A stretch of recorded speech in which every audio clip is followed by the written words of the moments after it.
I was kind of looking for an excuse to replace this thing eventually anyways.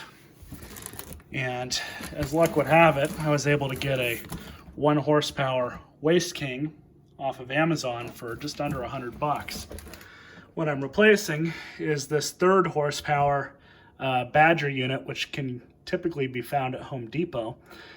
This was what the builder put in the house, and honestly, I knew it wasn't going to last. I knew it was just barely adequate, and what actually finally killed it was I put chicken bones in it, and I kind of had a feeling it would break, but I was just, looking for an excuse to replace it anyways, so that's what I'm going to do.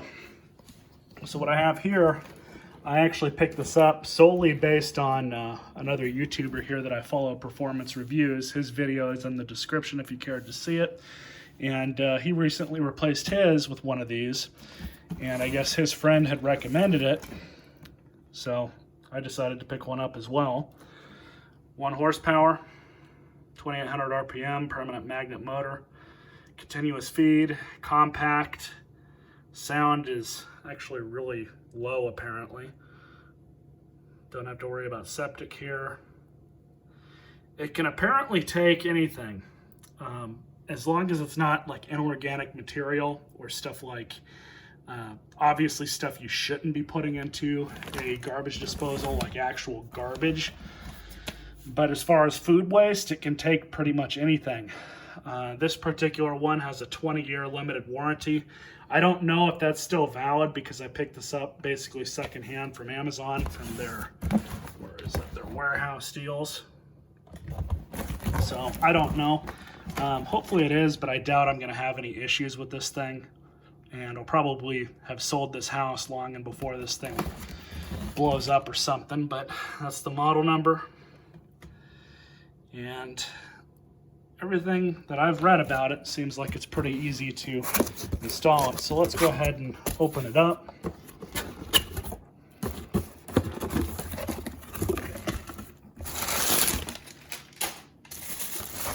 Amazon listed this thing in very good condition when I had bought it. Upon further inspection, I'm not seeing anything to indicate that it's actually ever been used. Mainly because there's the drain stop, but all the spare parts are still in this and not opened.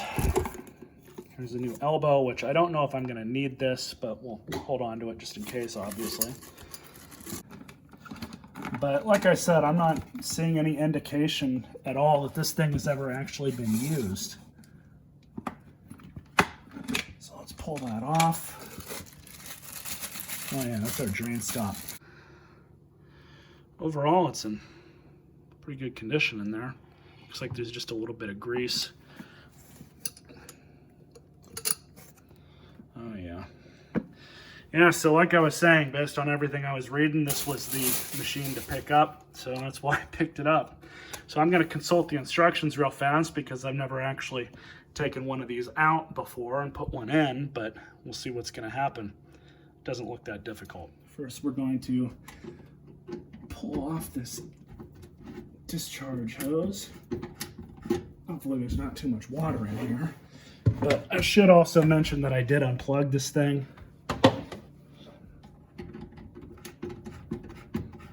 We're just going to undo this hose clamp. And they really torqued that thing on there. Yeah, that's what happens when you over-tighten these things.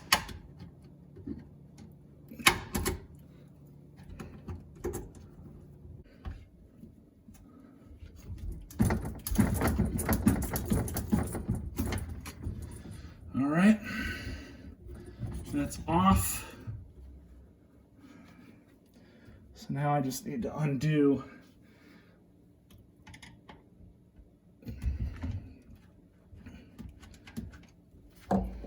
both of these screws and this bracket.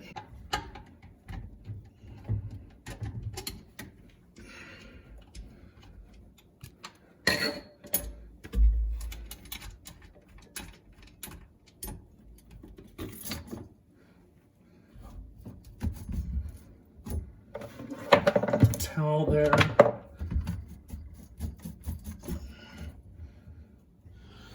All right, so I've loosened this up. There we go, there's our old unit. So now, set this thing aside. So here's the old flange, and you have to take this stupid little ring off right here. And after undoing those 3 screws that were there, it basically just flops down, and then you're gonna have to push it up so you can get to that stupid ring, and then just jam a screwdriver in there and pull it off. I hate these damn things. So now we can put in the replacement. And if you look at the instructions, it tells you exactly how you're supposed to do it. To remove the old one. And that stuff's nasty. I'm gonna vacuum out everything down below, so I'm not really that worried about getting stuff somewhere.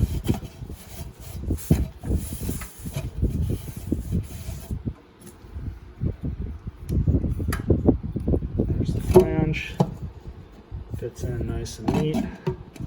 Make sure that gasket is everywhere where it should be. So now we have this bottom cork or paper gasket, and that's going to go right here. And then your locking nut.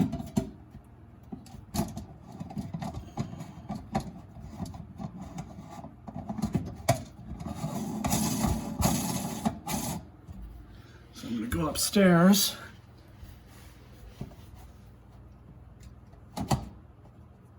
I'm just holding it in place so it doesn't shift or move. Now I'm going to tighten it up. Well, hopefully that'll be all we need to do. Now we're going to put the retainer on, just like this. And this rubber gasket.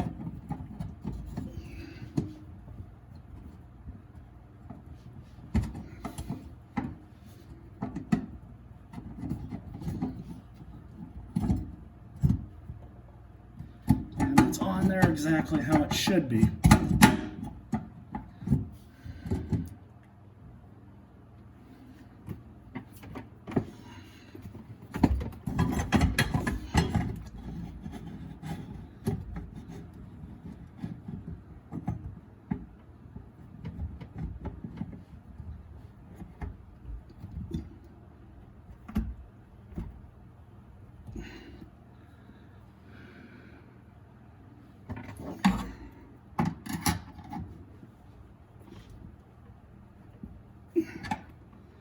Come on. All right. So that's that. Thankfully, we can still kind of shift it around a little bit, but it's on there nice and tight. So I'm also going to have to loosen these up because these are adjustable. All right, so let's give this one a test. You guys are going to hear the weights and blades in there kind of click as they go into place. Things quiet.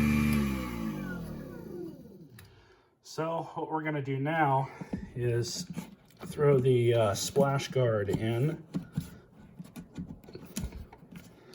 And we're going to give it a test first with seeing whether or not this thing's going to leak.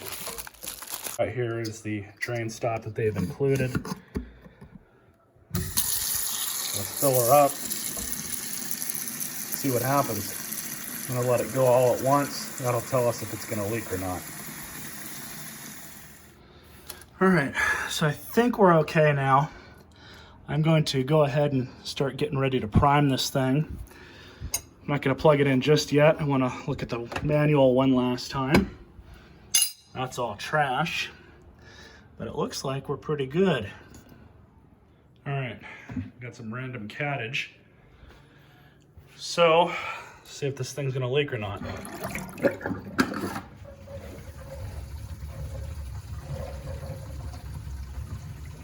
Everything's good so far.